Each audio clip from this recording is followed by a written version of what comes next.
बहुजन media ही आपकी media है। इसे मजबूत बनाने के लिए एक कदम बढ़ाएं। एक कदम भीम मिशन की ओर को सब्सक्राइब करने के बाद बेल आइकन अवश्य दबाएं। जय भीम साथियों, मैं विशाल कुमार आज आपके बीच मौजूद हूँ एक सबसे बड़ी खबर और एक सबसे बड़ी जानकारी के साथ। आज हमारे साथ मौजूद हैं डॉक्टर अम्बेडकर नवयुवक संघ के जो वर्तमान के अध्यक्ष हैं। उनसे हम कुछ जानकारी चाहेंगे और वो अपनी बात रखेंगे। क्या कुछ उनकी बातें, सब कुछ उनकी जुबानी आपको सुनवाते हैं। भैया जी, आप क्या कहना चाहोगे कि प्रेजेंट आप अध्यक्ष हो, फिर भी नई टीम गठित दावा कर रही है कि हमने ये कार्य किया है, इस पर क्या कहना चाहोगे? मेरा ये कहना है कि जब मैं वर्तमान अध्यक्ष हूँ, जब कोई पुरानी कमेटी भंग नहीं हुई, फिर भी नई कमेटी पता ही नहीं पड़ रहा कौन कमेटी बना रहा है। कुछ चरित्र आपको कुछ पता नहीं है? मुझको कुछ नहीं पता।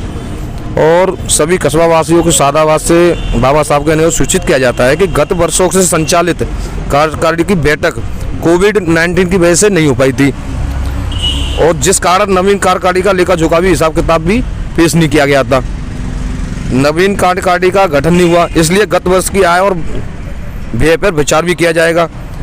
नवीन कार्यकारिणी के गठन हेतु जल्द ही तिथि निर्धारित करके वाट्सएप एवं दूरभाष और डुगडुगी बजवा के शहर में सभी लोगों को सूचित किया जाएगा। और जैसे कि मेरे संज्ञान में यह आया था कि वर्तमान कमेटी होते हुए भी कुछ व्यक्तियों द्वारा उसमें गुपचार तरीके से वर्तमान कार्यकारिणी बिना भंग किए नई कमेटी का गठन भी कर लिया गया। ये तो नजरअंदाज करते हुए लोकतांत्रिक व संविधान के अनुरूप फर्जी तरीके से एक अलग कार्यकारिणी बना ली गई है। न उसमें किसी मौजूदा पदाधिकारी को बुलाया गया है। मेरा ये क्या और सवाल है, जैसे अनैतिक मानते हुए वर्तमान कार्यकारिणी विधिवत नवीन कार्यकारिणी का गठन कराएगी। इसके लिए समाज के इच्छुक सभी लोग डॉक्टर अम्बेडकर शोभा यात्रा व समाज हित के लिए कार्यकारिणी में अध्यक्ष व अन्य पदों की दावेदारी रख सकते हैं। मैं जैसा कि आपने ये सवाल रखा कि संविधान की उल्लंघन किया है, जो कानून है उनका उल्लंघन किया है, क्या जिन्होंने फर्जी तरीके से बनाई है, आपका कहना है जी? आपका फर्जी तरीके से कहना है? जी बिल्कुल है। तो आप उन पर क्या कार्रवाई करना है? कार्रवाई क्या, मैं ऐसे कमेटी को चुनाव कराऊंगा। चुनाव करा के जो दावेदार हो वो अपने आप सामने आए और वो समाज के सामने आए और बने अध्यक्ष। सामने आए जो अध्यक्ष बनना चाहते हैं, समाज जो चाहेगा वो बनाएगा। चुनाव करा के जो अच्छे हुआ वो बने। और इन्होंने कैसे फर्जी तरीके से बनाई है? भाई इन लोगों ने, इनका मकसद ये है कि हमें इसकी जानकारी भी नहीं है, ना हमको पता है कोई। अब हमारा आपसे दूसरा सवाल ये है कि ये जो आप लगातार स्क्रीन पर निर्माण देख पा रहे होंगे और आप भी देख पा रहे होंगे उधर, ये सभी निर्माण हो रहा है, क्या आपके संज्ञान में है? मेरे संज्ञान में है। कुंती कोल्ड वाले हैं, उनके लड़के हैं राज बहादुर सिंह भट्टे वाले और बाबूलाल बाबूजी एसडीआई थे, उनके पुत्र हैं राजेश किंग जी। उन दोनों ने अपने व्यय और खर्चे से वो अपने आप बनवा रहे हैं और वो 1 अप्रैल को इसको समाज को समर्पित करेंगे। अब जो नई कमेटी बनी है वो तो कह रही है कि हमने बनवाई है। नहीं, ये सब सराफर झूठ है। ये चंदा वसूली इस नाम पे कर रहे हैं, वो भी गलत है। वो गलत है आपके साथ? मेरे हिसाब से गलत है। जब वो बनवा रहे हैं, जो समाज को समर्पित कर रहे हैं, तो उसमें कमेटी का क्या लेना देना? जैसा कि वर्तमान के अध्यक्ष हैं मोनू जाटव जी, उन्होंने ये बयान दिया है कि आपके द्वारा निर्माण कराया जा रहा है। क्या आप इस पर अपना बयान दीजिए? हाँ, ऐसा है। जब समाज के सभी लोग ये कहते थे कि भाई खुले में मीटिंग करते हैं, फर्श बिछाते हैं, तो एक ऐसा समाज का कोई ऐसा धम्म प्रेमी या डॉक्टर B.R. अम्बेडकर अनुयायी कोई ऐसा भवन यहाँ निर्माण करा दे जिसमें हमें छत मिल जाए और हम इसमें बैठ के बैठक कर सकते हैं।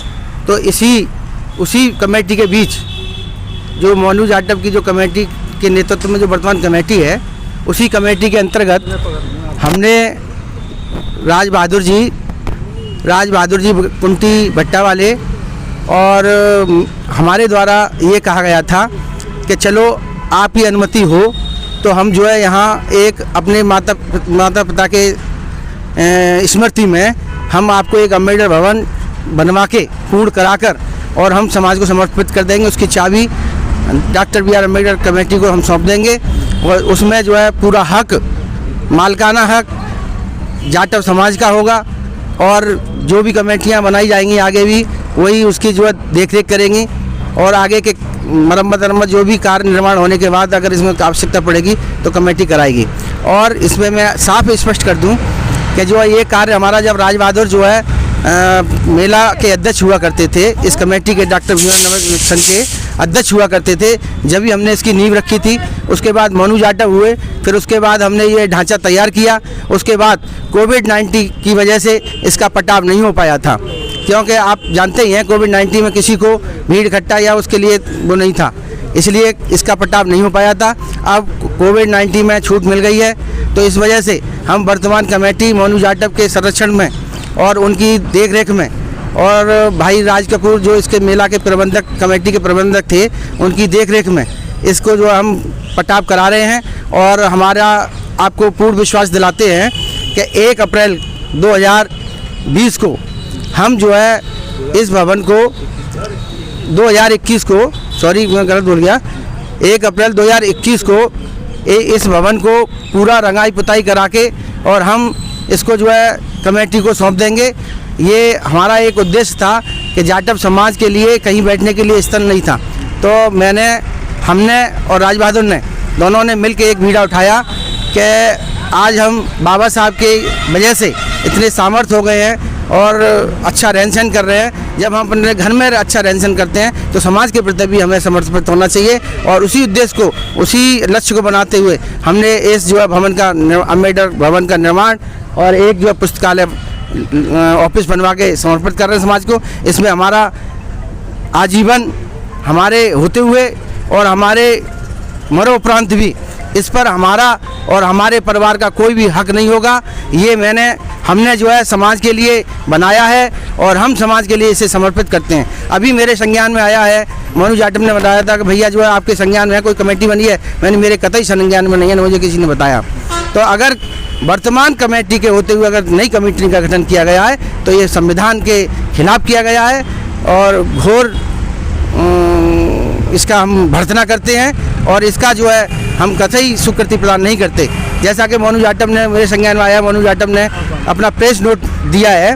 प्रेस नोट देने के बाद इसका जो है परमिशन लेके विद्वत समाज की बैठक कराई जाएगी, जिसमें दूर दराज से हमारे आते हैं जो कमेटी में, गांव से जो हमारे जाटव भाई और जो हमारे बाबा साहब के अनुयायी, उन सभी को आमंत्रित किया जाएगा और पुनः वर्तमान कमेटी का गठन कराएगी। और जो गुपचुप तरीके से गठन कराई गई है उसका जो है एक तरह से हम भर्त्सना करते हैं, उसे निष्प्रभावी माना जाए। और अभी मेरे एक संज्ञान में आया है गड्डी नीलकंठ पर कि जो है इस भवन के नाम से जो है जो गुपचुप तरीके से कमेटी बनाई है वो चंदा इकट्ठा कर रही है, तो ये समाज के साथ गद्दारी कर रही है और गुमराह कर रही है। भवन का निर्माण कुंटी भट्टा वाले के पुत्र राज बहादुर जी और हमारे द्वारा उनकी अपने माता पिता की स्मृति में बना के समाज को सौंपा जा रहा है। इसमें कतई दो तरह की बात नहीं है और मैं ये अपेक्षा करता हूँ कि समाज के सभी प्रेमी सहयोग कर रहे हैं। मात्र जो इन्होंने गुपचुप तरीके से जो कमेटी बनाई है, इनका उद्देश्य केवल यही था दूसरी कमेटी बनाने का कि समाज में विखंडन हो, और हम ये विखंडन कतई नहीं चाहते हैं। और हम जो है इस भवन का निर्माण करा के और हम जो है समाज को सौंप देंगे 1 अप्रैल को, और उसके बाद हमारा इस भवन से कोई नाता नहीं रहेगा, कोई लेना देना नहीं रहेगा। जय हिंद, जय। एक सवाल है आखिरी, जैसा कि जो कमेटी मौजूद कमेटी वर्तमान कमेटी है, अध्यक्ष भी है, फिर भी नई कमेटी बनी, उनके खिलाफ आप क्या एक्शन लेना चाहिए? ये तो अध्यक्ष का काम है, मैं तो एक समाज सेवी हूँ, मेरा इससे कोई लेना देना नहीं है। अध्यक्ष जी ही अपना पूर्ण निर्णय लेने के, अध्यक्ष ये समाज ने बनाया। मैं नई कमेटी के लिए जो बनी है उसके संज्ञान में, ना मेरे संज्ञान में है ना मेरी कमेटी के पूरे संज्ञान में है। वो बनी चंदा भी ले रही है, आपका कहना हाँ, चंदा ले रहे हैं। कहना तो आप क्या करना चाहोगे? उसके लिए हम उच्च अधिकारियों के लिए कहेंगे। जैसा कि आज हमारे साथ मौजूद थे डॉक्टर अम्बेडकर नवयुवक संघ के अध्यक्ष मोनू जाटव जी और जो बहुजन समाज के लिए कार्य करते वाले और जो भवन का निर्माण कराने वाले राजेश किंग जी, इन्होंने अपनी राय रखी। इनकी राय पर आप क्या कहना चाहोगे? आपने पुरानी वीडियो देखी हो तो उनको भी देखकर अपनी राय अवश्य दें। इस वीडियो को ज़्यादा से ज़्यादा शेयर करें। मैं विशाल कुमार, फिर मिलता हूँ एक बड़ी खबर, बड़ी जानकारी।